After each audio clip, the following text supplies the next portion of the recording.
When we made Thine Eyes our documentary of the 2009 March for Life in Washington, D.C., we had hoped to set the media straight. We did not succeed. Their performance in 2010 convinced us that the issue at hand is not ignorance or incompetence, not even bias, but outright fraud.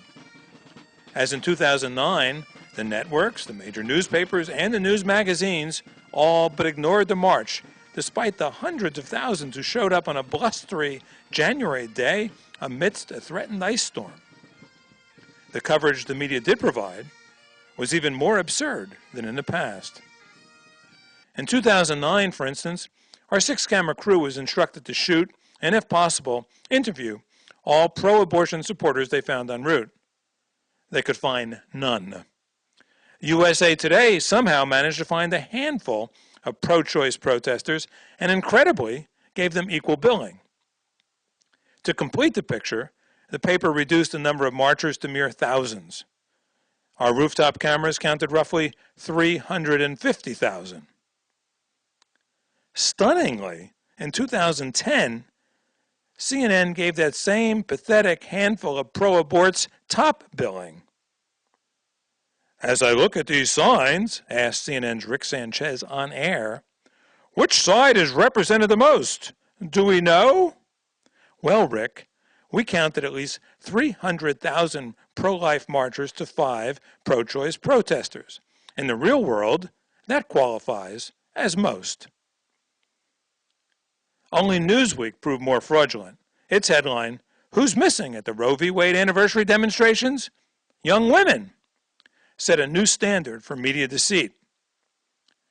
The truth was obvious to anyone who chose to see. So why are you here, sweetie? Oh, I'm here to show my support for the pro-life movement and just be one more person in the crowd. One more of a big crowd. How many do you think are here? I'm not good at estimating, but there are a lot of people. Bigger than ever. Yes. You've been before? I went last year. I think they said something well over 300,000. Wow. It's fantastic. And so many kids. Yes. I just came from the youth rally at the Verizon Center. There were lots of people. It was completely full, and they had to turn some people away. You're kidding. Yes. Well, I hope we get our voice loud and clear for Obama. I hope so. A majority of the participants are in their 60s, wrote Newsweek's Krista Gesselman. Krista, majority means more than half, not less than 10%. And no, pro-lifers will not soon be too old to stage an actual march. Do not worry. In truth, young women of every race, color, and creed are the single largest demographic at every march. They number in the scores of thousands. I'm marching because, as a teacher in this generation, we bring our kids every year to be an example to try and change the world and change the nation. I was forced to face this choice to decide to choose life, and I just want to say that it's just very important to value life because it's the most important thing. Por favor, toda la gente tiene que aprender de todas las cosas. No, el aborto no es una cosa que debemos de hacer. Tenemos que pelear por la vida de todo mundo, de niños, de todo mundo. Eso es lo que tenemos que entender. Gracias. Why did they march? Let this young woman who bust in from Kansas tell us in her own words. I just wanted to share with you the witness of one very special woman that I met this summer and again on the march.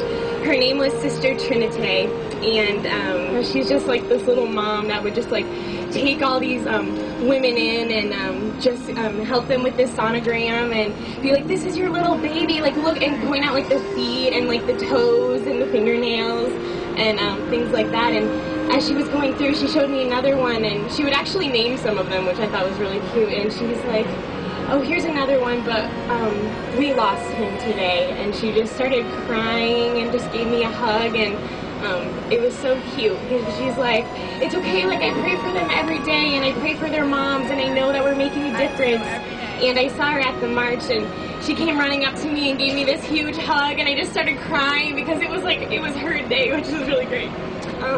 Everything she like fought for throughout the whole year, like she got to see all these people come together as one.